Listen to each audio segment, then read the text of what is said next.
with the lesson of David and the Good Shepherd, we see Israel had three kings. Israel had three kings in its united kingdom, which was Saul, which we see the tragedy of Saul's life. We see David as kind of the pinnacle of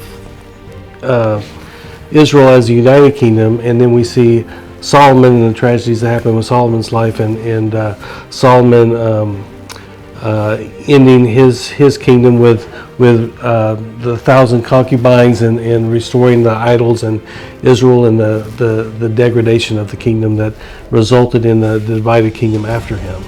So David kind of represents that pinnacle of this kingdom that would last forever.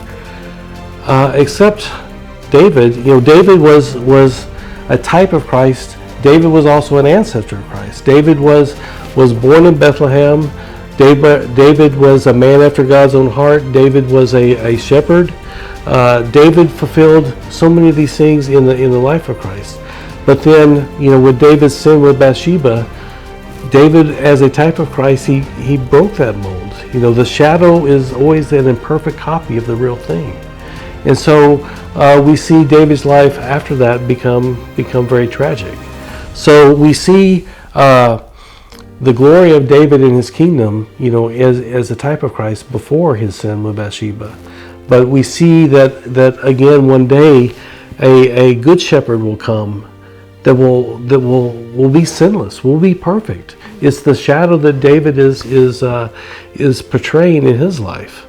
And that good shepherd does care for the sheep. The good shepherd gives his life for the sheep. The sheep know his voice by name. And Jesus speaks, Jesus said he came first to the Jews, but then he speaks that there are sheep in other pastures that he must go attend to as well. And he's referring to the Gentiles, to us as well. So this is the story of David and the Good Shepherd.